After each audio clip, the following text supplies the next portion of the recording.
रात के करीब 12 बजे थे। पहाड़ों के बीच बसे छोटे से गांव भैरवपुर में हर तरफ सन्नाटा पसरा था। हवा भारी थी, जैसे किसी अदृश्य डर का बोझ लिए चल रही हो। गांव के किनारे एक पुराना सूखा कुआं था। लोग उसे अंधेरा कुआं कहते थे। कहा जाता था कि उसमें कोई परछाई रहती है जो रात को नाम लेकर बुलाती है। No. कहानी शुरू होती है आरव से। शहर से आया एक जिज्ञासु लड़का जिसे भूत प्रेत की कहानियों पर हंसी आती थी। उसने गांव वालों से कुएं की कहानी सुनी और तुरंत फैसला कर लिया, आज रात वो सच का पता लगाएगा। रात के 12:30 बजे चांद बादलों में छिपा हुआ था। आरव हाथ में टॉर्च लेकर कुएं की तरफ चल पड़ा। रास्ते में पेड़ों की परछाइयां अजीब आकृतियां बना रही थीं, No. मगर वह रुका नहीं। जब वह कुएं तक पहुंचा तो उसे महसूस हुआ कि वहां की हवा अचानक ठंडी हो गई है। कुएं के किनारे एक टूटी हुई रस्सी लटक रही थी। नीचे झांकते ही उसे लगा जैसे अंधेरा उसके चेहरे से चिपक रहा हो। तभी उसने साफ साफ अपना नाम सुना।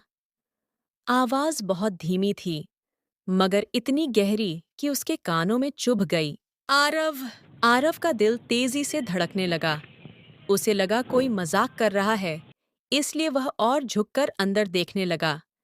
अचानक उसकी टॉर्च बंद हो गई। चारों ओर घना अंधेरा फैल गया। हवा और ठंडी, भारी और डरावनी होने लगी। फिर कुएं के अंदर से आवाज आई, आरव। अचानक किसी ने उसका हाथ पकड़ लिया।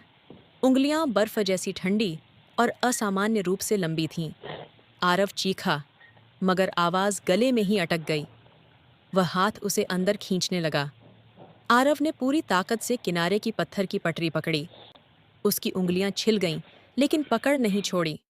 उसी वक्त दूर से गांव के पुजारी की आवाज सुनाई दी, जो मंत्र पढ़ते हुए किनारे की ओर दौड़ रहे थे। जैसे ही मंत्रों की ध्वनि करीब आई, वह ठंडा हाथ अचानक गायब हो गया। आरव जमीन पर गिर पड़ा, कांपता हुआ, पसीने में भीगा हुआ।